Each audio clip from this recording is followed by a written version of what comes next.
So hello everyone, welcome back to the cyber सेकबर्ड।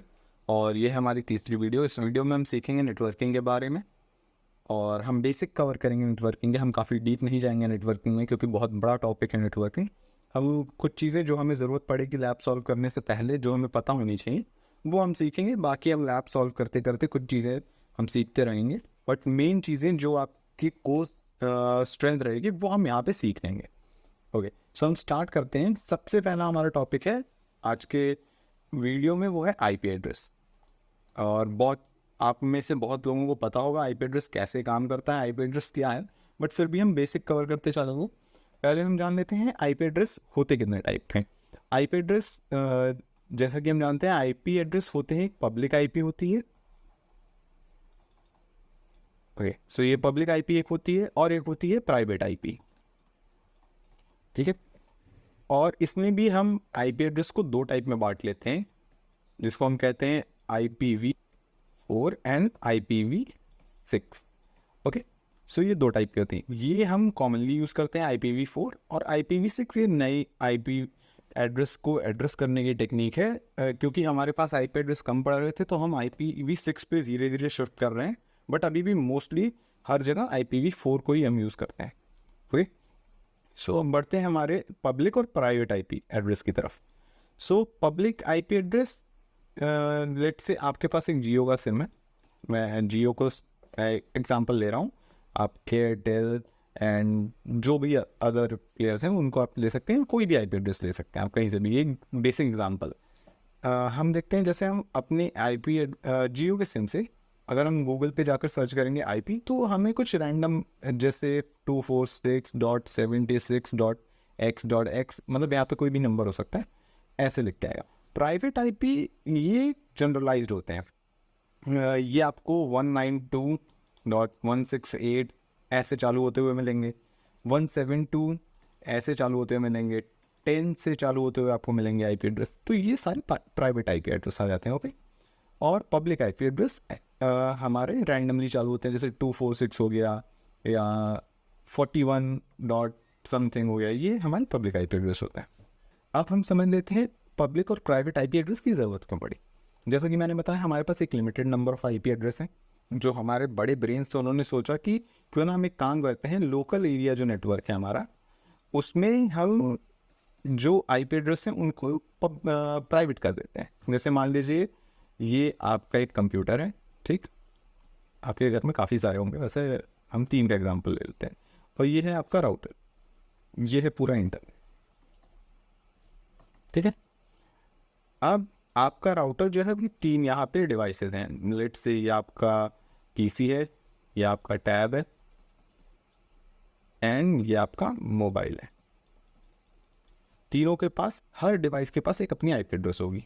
ठीक, so let's say ये आपका mobile है, इसमें आपके पास एक आईपी एड्रेस है 192.168.1.7। ओके, और ये आपका टैब है, इसी आपके राउटर से कनेक्टेड है। ओके, सो यहाँ पे आपकी आईपी एड्रेस है 192.168.1.11, और यहाँ पे 192.168.1. सो लेट से आपने अपने पीसी से facebook.com सर्च किया, ठीक है। अब आपका राउटर क्या करेगा, यहाँ से आपने पीसी से सर्च किया 192.168.1.24, ये कोई पब्लिक आईपी है नहीं, ये वैलिड है नहीं आपके नेटवर्क के बाहर। सो ये जो आईपी है ये इस राउटर के पास जाएगी, ये राउटर इस आईपी को लेकर इसको पब्लिक आईपी में चेंज करेगा। ओके, तो इस पब्लिक आईपी में चेंज करके इस सर्वर के पास जाएगा। लेट्स से फेसबुक का सर्वर है, इसने आपको वेब पेज भेजा। अब ये वेब पेज आएगा, ये पब्लिक आईपी के पास आएगा, ये पब्लिक आईपी के पास आया, इसने, इसे पता चला कि ये आपके लिए आया है, इसने उठा के ये आपको आपके प्राइवेट आईपी पे भेजा। सो मेनली जो लोकल एरिया नेटवर्क होता है वो प्राइवेट आईपी पे काम करता है, राउटर उसको बदल के पब्लिक कर देता है। इन केस ऑफ हम जैसे सिम्स की बात करते हैं, तो हमारे पास जैसे अभी बहुत सारे सिम है, सिम कार्ड्स हैं। अगर हम उनकी बात करें तो गेट, सो हमारे पास बहुत सारे सिम कार्ड्स हैं। लेट्स से हमारा एक जियो का सिम है। ओके, सो यहाँ पे आप पहले ही पब्लिक आईपी से कनेक्टेड है। ओके, अब आपके पास यहाँ पे पहले ही पब्लिक आईपी होगी। मैं एक स्क्रीनशॉट अटैच कर दूंगा एक रैंडम आईपी की। सो आप वहाँ पे देख सकते हैं कि आप डायरेक्टली आप किसी लोकल एरिया नेटवर्क में नहीं कनेक्टेड है, आप सीधा नेटवर्क से कनेक्टेड हैं जियो के थ्रू। तो वहाँ पे आपके पास एक पब्लिक आईपी पहले से आपके पास अवेलेबल। सो अब हम बढ़ते हैं अपने नेक्स्ट टॉपिक की ओर, जो कि है फ्लैग्स। सो नेटवर्किंग में फ्लैग्स बहुत इंपॉर्टेंट है। इनसे हम समझेंगे कि हमारा नेटवर्क क्या कहना चाह रहा है या हमारे कनेक्शन के बीच बातें क्या हो रही हैं, ये हम फ्लैग्स के थ्रू समझते हैं। ओके, सो सबसे पहले आता है सिन फ्लैग। ठीक, ये सिंक्रोनाइजेशन का फ्लैग होता है, ये न्यू कनेक्शन के टाइम पे हम यूज़ करते हैं। ओके, फिर आता है फिन फ्लैग। ओके, ये है फिन फ्लैग। ओके, ये होता है फिनिश, आप कह सकते हैं। जब ये नॉर्मली हमारा कोई कनेक्शन क्लोज होता है, लेट्स से दो कंप्यूटर्स हैं, इनके बीच में कुछ बातचीत चल रही है, अब ये इसको एंड करना चाहते हैं, इधर से एंड हो, तो ये फोर्सफुली ना एंड होकर के कंप्लीट इन कॉन्वर्जेशन हो गई, ये एंड हो गया पूरा कॉन्वर्जेशन, तो फिनिश फ्लैग जाएगा लास्ट में, इधर से वो कनेक्शन खत्म। ओके, लेट्स फिर हम आते हैं अगले अपने फ्लैग पे, एक्नॉलेजमेंट जिसको कहते हैं। सो ये एक्नॉलेजमेंट होता है लाइक अ रिसीट, जैसे हमें रिसीट मिलता है वैसे ही एक्नॉलेजमेंट होता है। ये हमें 3-वे हैंडशेक में अच्छे से समझ में आएगा, जिस पर अभी हम आएंगे आगे। और उसके बाद आता है एक रीसेट फ्लैग। ओके, ये होता है हार्ड क्लोजिंग में। यहाँ तो हमारे पास एक फिनिश फ्लैग आ चुका था, लेट्स से इसने अचानक से यहाँ पे कनेक्शन बंद हो गया, बिना बीच कॉन्वर्जेशन में कनेक्शन बंद हो गया, तो हमारे पास फिर रीसेट फ्लैग आ जाता कि भैया आपने कुछ भेजा, वो पहुंच नहीं रहा है, वो कनेक्शन खत्म हो गया, फोर्सफुली क्लोज हो जाता है जब कनेक्शन, तो हम रीसेट फ्लैग फिर हम समझते हैं। ओके, रीसेट फ्लैग हमें मिलता है। और फिर हम आ जाते हैं URG। ये फ्लैग बहुत इंपॉर्टेंट नहीं है, बट हाँ इसे भी हम समझेंगे क्योंकि इसे हम अर्जेंट डाटा पैकेट कहते हैं। ओके, जो हमारा अर्जेंट डाटा होता है वो इस पैकेट के थ्रू में अर्ज फ्लैग URG फ्लैग के साथ जाता है। ओके, अब हम आते हैं अपने 3-वे हैंडशेक पे। सो कभी भी हम नया कनेक्शन बना रहे होते हैं, लेट्स से ये आपका कंप्यूटर है, इस बार अच्छे से बनाता हूँ। सो ये आपका कंप्यूटर है और ये एक सर्वर है, आपने ये है, इस तरीके से हमें ईजी हो जाएगा। तो 3-वे हैंडशेक में क्या होता है कि पहले आपने यहाँ पे भेजा इस सर्वर को, ये आपका PC है, ये हो गया।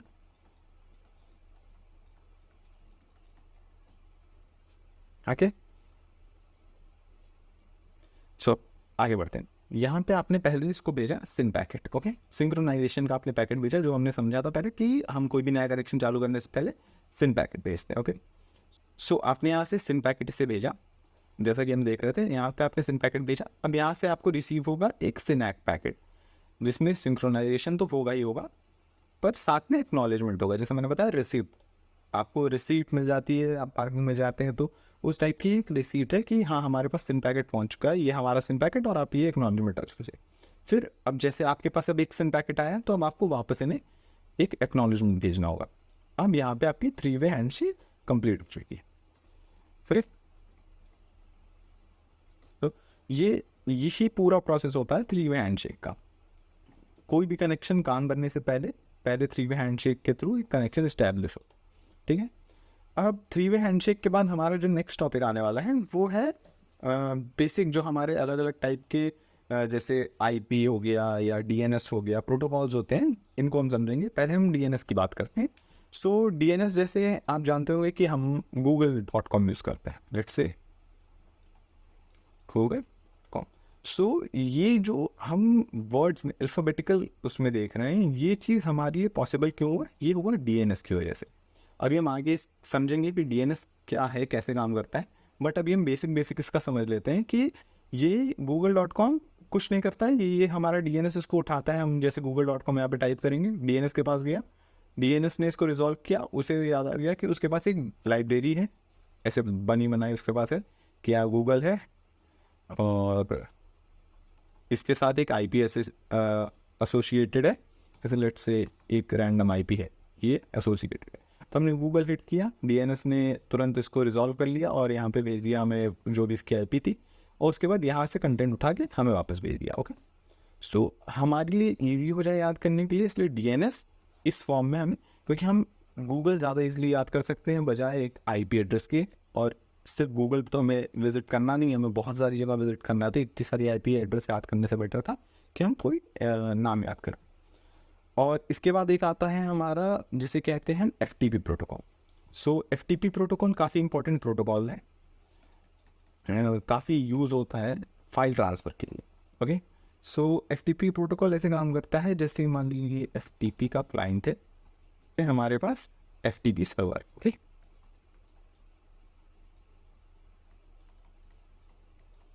ओके, ये एफटीपी सर्वर है हमारे पास।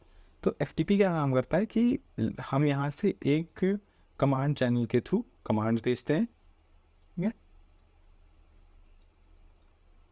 है, और हमारा जो डेटा आता है वो आता है डेटा चैनल के थ्रू। ठीक है, तो जो हमारा कमांड, जैसे ये हमारा एफटीपी क्लाइंट है, लेट से हमने यहाँ पे कमांड भेजा कि हमें ये फाइल गेट करनी है, हमें ये फाइल चाहिए अपने पास, ये कमांड भेजा, तो एफटीपी सर्वर डेटा चैनल के थ्रू लेट से हमने xyz.png मांगा। ठीक, तो ये हमें xyz.png भेज देगा। ठीक, लेकिन ये जो आएगा हमारा डेटा चैनल के थ्रू आएगा। ये बेसिकली हम फाइल ट्रांसफ़र के लिए यूज़ करते हैं, यूज़ करेंगे हम लैब्स में तो हम और अच्छे से समझेंगे एफटीपी के बारे में। इसके बाद एक प्रोटोकॉल आता है जिसे हम बहुत पहले यूज़ किया करते थे, अब उतना कॉमन नहीं है यूज़ करने में, वो है टेलनेट। तो टेलनेट इज़ लाइक पुराना version of SSH। Okay, SSH हम यूज़ करेंगे सिक्योर शेल के लिए, रिमोट कनेक्शंस के लिए हम यूज़ करते थे टेलनेट को पहले, बट हम धीरे धीरे SSH पे शिफ्ट हो गए क्योंकि वो बेटर इंक्रिप्टेड है, सेफ है, हमारा कनेक्शन काफ़ी सिक्योर्ड रहता है। इस वजह से हम टेलनेट को छोड़कर SSH पे शिफ्ट हो गए, जो कि हम मैक्सिमम लैब्स में यूज़ करने वाले हैं। ओके, सो SSH हम आगे जाके सीखेंगे, बस मोटा मोटा हम ये जान लेते हैं कि लेट्स से ये हमारा कंप्यूटर है, ये एक रिमोट डेस्कटॉप है, हमें इसको कनेक्ट, इस पे रिमोट एक्सेस चाहिए, तो हम SSH के थ्रू आगे जाके काम करेंगे, बट पहले हम ये टेलनेट के थ्रू करते थे। SSH हमने इसलिए चूज़ किया क्योंकि ये सिक्योर वर्जन है, secure version in the sense कि सिक्योर्ड है उससे ज़्यादा, इस वजह से हम टेलनेट की जगह सिक्योर मतलब SSH यूज़ करते हैं, सॉरी। सो अब हम आते हैं HTTP पे।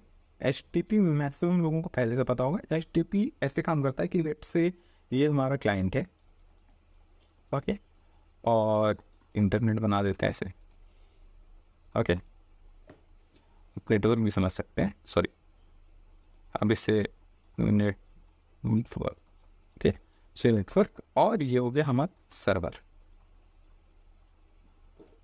अब जैसे क्लाइंट एग्जांपल में मैं डाल देता हूँ, ठीक है, ब्राउज़र। सो अब यहाँ से क्लाइंट ने पहला काम किया कि रिक्वेस्ट भेजी एक, ठीक है, एक रिक्वेस्ट गई। अब नेटवर्क की रिक्वेस्ट लेके गया सर्वर के पास, अभी भी रिक्वेस्ट ही है, ठीक, ये रिक्वेस्ट गई। अब सर्वर क्या करता था, यहाँ से एक रिस्पॉन्स भेज देता था, ठीक, ठीक है। अब वो इन नेटवर्क के थ्रू होते हुए क्लाइंट के पास वापस आ जाता था। काफ़ी इजी चीज़ था, बट ये काफ़ी मतलब अनसिक्योर्ड वे था।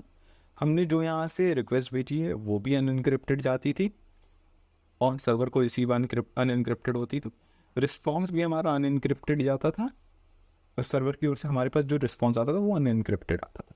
तो अब हम फिर क्या किया, हमने इसको शिफ्ट कर लिया HTTPS पे। आप मैक्सिमम वेब पेजेस जो भी आप विजिट करते होंगे सब हाइपर टेक्स्ट, ये सिक्योर्ड वर्जन है उनका, सॉरी।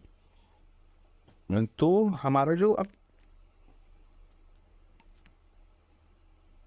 अब जो भी हम काम करते हैं वो HTTPS के ऊपर काम करते हैं, जिसे हम हाइपर टेक्स्ट ट्रांसफ़र प्रोटोकॉल कहते हैं, और ये इसका सिक्योर्ड वर्जन है। HTTP को हम हाइपर टेक्स्ट ट्रांसफ़र प्रोटोकॉल कहते थे, और इसी का ये सिक्योर्ड वर्जन है। ओके, सो ये हो गया हमारा HTTP और HTTPS।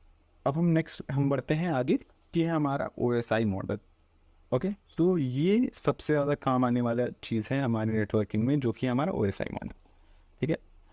और पहले ही मैं बता दूँ, हम OSI सिर्फ समझने के लिए यूज़ करते हैं, एक्चुअल हम यूज़ करते हैं वो IP, ओके, TCP/IP जैसे हम कहते हैं, हम इसे यूज़ करते हैं, बट ज़्यादा डिस्ट्रीब्यूटेड और ज़्यादा इजी टू अंडरस्टैंड OSI होता है, इसलिए हम OSI के लेयर्स के थ्रू हम समझते हैं चीज़ों।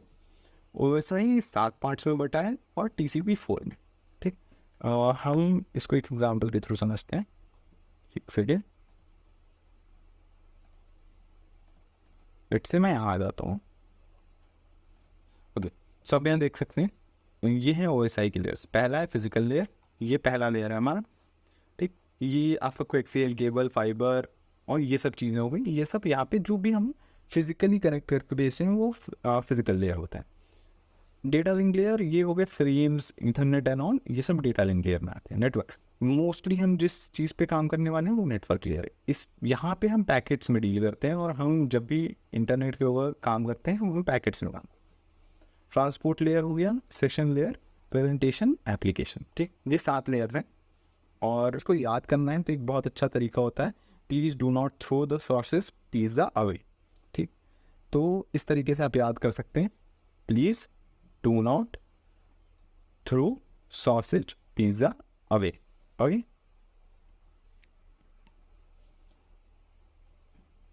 सो अब हम इसी को IP के मॉडल में समझते हैं। ये OSI के लेयर्स थे। ठीक, अब हम इसको IP में समझते हैं।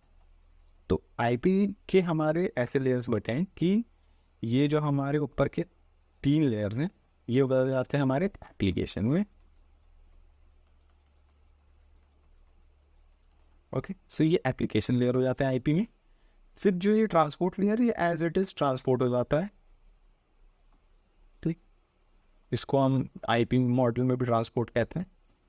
जो नेटवर्क लेयर है इसको हम इंटरनेट कहते हैं। ठीक, यहाँ पे जो हम जिस चीज़ों से डील करते हैं उसे हम पैकेट कहते हैं। ओके, तो सबसे ज़्यादा हमारा काम होने वाला है पैकेट्स के थ्रू। फिर जो नीचे का डेटा लिंक और फिजिकल लेयर है इसे हम नेटवर्क इंटरफेस कहते हैं। नेटवर्क और नेटवर्क इंटरफेस कहते हैं। सो हमारा जो सबसे ज़्यादा काम होने वाला है वो इस नेटवर्क लेयर पे होगा, सॉरी, जिसे हम इंटरनेट पे सीखेंगे। ओके, हम सबसे ज़्यादा काम करेंगे पैकेट्स के फॉर्म में। तो ये हो गए हमारे सबसे मेन चीज़। अब मैं आपको एक चीज़ बता देता हूँ जो कि हम NIC के फॉर्म से जानते हैं, नेटवर्क इंटरफेस कार्ड। तो जैसा कि मैंने आपको बताया कि IP एड्रेस हमारे पास टेम्प्रेरी होता है। जो हमें पब्लिक IP भी मिलती है वो हमें DHCP के प्रोसेस से मिलती है। DHCP हमें अलॉट करता है, हमारा जो नेटवर्क प्रोवाइडर होता है वो एक टेम्प्रेरी लीज पे हमें वो पब्लिक IP अलॉट करता है। तो अब बात आती है कि हमारे पास ऐसा क्या है कि हमें पता चले कि हमारा कंप्यूटर डिफरेंशिएट कैसे करता है। तो जैसे मैंने आपको बताया NIC कार्ड के बारे में, तो इसमें एक चीज़ आती है वो होती है मैक एड्रेस। ठीक, हर डिवाइस के पास अपनी खुद की मैक एड्रेस होती है, और ये जैसे हमारी IP चेंज होती है, जो हमारी पब्लिक IP भी होती है वो हम कुछ समय के बाद वो चेंज हो जाती है क्योंकि वो लीज्ड होती है। बट जो हमारा मैक एड्रेस है ये चेंज नहीं होता। मैक एड्रेस बर्नड इन होता है, हमारे NIC कार्ड के साथ बर्नड इन आता है। एक डिवाइस के पास सिर्फ एक मैक एड्रेस हो सकता है, और ये बहुत अच्छा फैक्टर होता है जब हम बात करते हैं हब की, सॉरी हब नहीं, स्विचेस की। हम में तो हम ब्रॉडकास्ट करते हैं एक तरीके से, तो ये बकवास सिस्टम है इसलिए हमें ज़रूरत नहीं। स्विचेस की बात करते हैं, गेटवे की बात करते हैं, तो यहाँ पे ये क्या करते हैं, आपके IP एड्रेस के साथ आपका मैक अपनी फाइल लेते हैं टेबल में। तो जब भी हम इस IP को भेजना होता है हमें कुछ, तो यहाँ से ये मैक एड्रेस उठाते हैं कि अच्छा ये इसके पास है, उठा के हमने भेज दिया। तो ऐसे काम करता है मैक एड्रेस। बहुत इंपॉर्टेंट, ऐसे इन फैक्टर नहीं आएगा हमारे आने वाले लैब्स में, कुछ लैब्स में ये इंपॉर्टेंस नहीं प्ले करेगा, बट ये बहुत इंपॉर्टेंट चीज़ थी समझने के लिए कि हमारे पास एक ऐसा कुछ भी होता है नेटवर्क इंटरफेस कार्ड के फॉर्म में जो हमारे कंप्यूटर को डिफ्रेंशिएट करता है बाकी से। ओके, तो आज की वीडियो में हम इतना ही समझेंगे। नेक्स्ट वीडियो में हम लैब सॉल्व करेंगे, और उन लैब्स को सॉल्व करते हुए हम समझेंगे IP एड्रेस के बारे में और अच्छे से। और कुछ चीज़ें हो सकता है मैं भूल गया इस वीडियो में कवर करना, तो वो भी हम नेक्स्ट वीडियो में कवर कर लेंगे। सो लैब जब हम सॉल्व करेंगे तो उसमें हमें स्टेप बाय स्टेप हम देखते चलेंगे कि हमें क्या और सीखना है, क्या सीखना रह गया है। जैसे कि अभी मैंने अभी आपको DNS की रिक्वेस्ट नहीं समझाई थी, तो लेट्स से कि मैं आपको DNS की रिक्वेस्ट समझा देता हूँ। तो DNS क्या करता है कि जैसे ये आपका एक PC है, हमें fb.com पे जाना है, दोनों का हमें fb.com पे जाना है, तो आपका PC क्या करेगा, ये अपने कैशे में ढूंढेगा।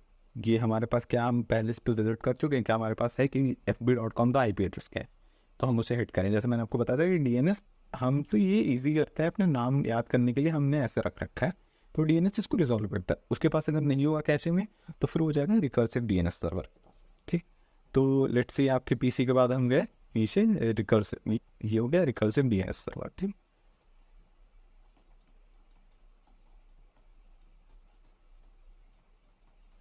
ये रिकर्सिव DNS सर्वर। अब अगर इसके पास, और अभी हम आगे समझेंगे, मैंने दो एरो लगाए, अगर इसके पास तो चलिए वो डेटा है तो ये उठा के आपको भेज देगा कि ठीक है ये है हमारे पास, ये रखो आप, ये है इसका IP एड्रेस। बट नहीं है तो ये आगे चल जाएगा रूट DNS सर्वर के पास। ठीक, ये हो गया रूट DNS सर्वर। ठीक, अगर तो इसके पास है तो ये आपको बता देगा कि ठीक है भाई ये है, रख लो। नहीं है तो फिर आप और आगे बढ़ेंगे ये। अब इसके बाद हम जाएंगे एकदम लास्ट स्टेज पे, जिसे हम कहते हैं authoritative DNS server. Okay,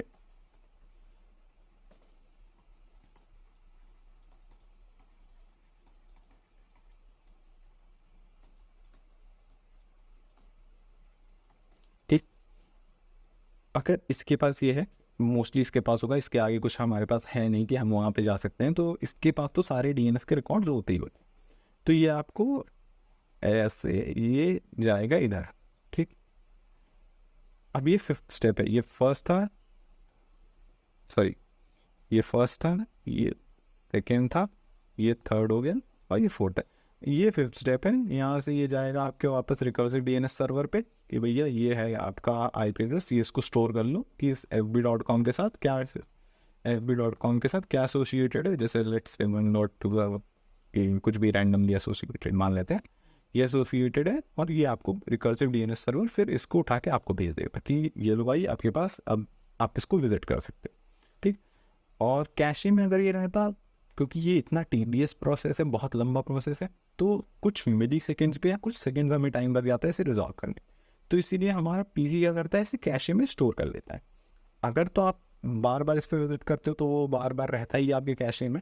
but अगर आप मान लीजिए 2 महीने 3 महीने तक इस पर विजिट नहीं करते हो, तो धीरे धीरे आप कुछ और चीज़ों पे विजिट करो। लेट से इतना बड़ा आपका एक कैश है और सिर्फ 4 चीज़ें मान लेते हैं इसमें स्टोर होती है, वैसे तो लाखों चीज़ें आप स्टोर कर लेते हो कैशे में, 2-3 MB 4 MB का कैशे होता है आपके पास जनरली।